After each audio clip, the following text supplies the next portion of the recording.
ফাঁকা বাড়িতে বোমা বিস্ফোরণ, যার জেরে আতঙ্কিত এলাকার মানুষ। দক্ষিণ 24 পরগনার কাকদ্বীপ বিধানসভার রবীন্দ্র গ্রাম পঞ্চায়েতের দেবারচক এলাকায় স্থানীয় এক বাসিন্দার বাড়িতে গতকাল গভীর রাতে বোমা বিস্ফোরণের ঘটনায় চাঞ্চল্য ছড়ায় এলাকায়। স্থানীয় সূত্রে জানা যায়, ওই এলাকায় স্থানীয় বাসিন্দা হুসেন শেখ দীর্ঘদিন ধরেই কর্মসূত্রে বাইরে থাকতেন এবং যে ঘরটিতে বোমা বিস্ফোরণ ঘটেছে সেই ঘরটি দীর্ঘদিন ধরেই তালাবন্ধ হয়ে পড়ে থাকত, এমনটাই দাবি আত্মীয়দের।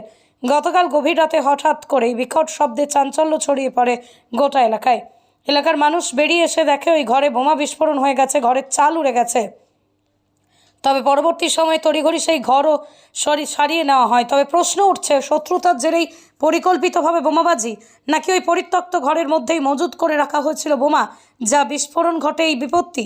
তবে কেউ বাড়িতে না থাকায় আহতের কোনো খবর নেই। গোটা বিষয়ে তদন্ত শুরু করেছে পুলিশ। বাড়িতে কি ঘটনা ঘটেছিল বলুন দিদি, বলুন। আমি জানিনি, কি বলবো। এসে দেখতে লোকজন ভরা হয়ে গেছে। আমার সে মেয়েটা খবর নিয়ে গেল, তবে এসে দেখতেছি কি শুনলেন? খালি বল করে ধোঁয়া বেরোচ্ছে, লোকজন সব ভরা হয়ে গেছে। এসে দেখতেছি। আওয়াজ কি জোর হয়েছিল? হ্যাঁ, আওয়াজটা খুব জোর হচ্ছে। এই যে এটা তো আপনাদের বাড়ি। আর আমার ভাবি আর ভাই আর সব বাধা ছিল, ওরা এসে দৌড় খুলে দিয়েছে, সব হুড় করে ঢুকে সবাই দেখতেছে। আমি এসে দেখতেছি, তার মধ্যে আমার ভাই চাকরিতে চলে গেছে, আমরাও চলে গেছি। এই যে সিসি ক্যামেরা বসানো চতুর্দিকে কেন? আর বাড়ির জন্য বসেছিল, তারা চলে গেছে, সব চলে না। কে বসেছিল? বাবা বসেছিল। আর তোমার বাবা কোথায় থাকে এখন? সন্ত্রাসপুরে। এখানে আসে না? এই বোমটা কে মারলো বা কোথায় ছিল বোমটা? তা আমি কি করে জানবো।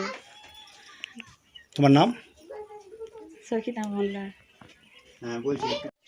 ঘটনা বলতে 2021 সালে এরা পারিবারিক ঝামেলা হয়ে, মানে গ্রাম তরফ থেকে ঝামেলা হয়ে এরা বাড়ি থেকে বাড়ি ছাড়া।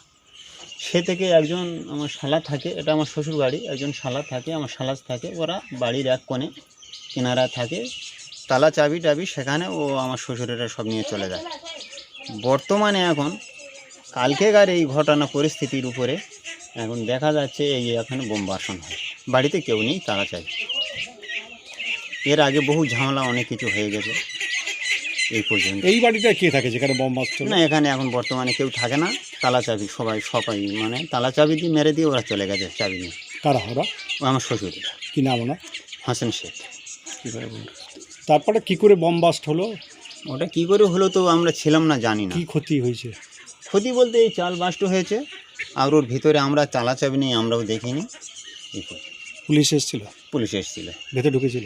ভেতরে বলতে গেলে ওখান থেকে ক্যামেরা সিসি ক্যামেরা করেছিল, এমনি মোবাইলে ক্যামেরা করেছিল, করে ওদিক থেকে আমার আর একটা শালা এসে ওই দরটা টপকে এসে খুলে দেখেছে, ভিতরে ঢোকার সুযোগ হয়নি।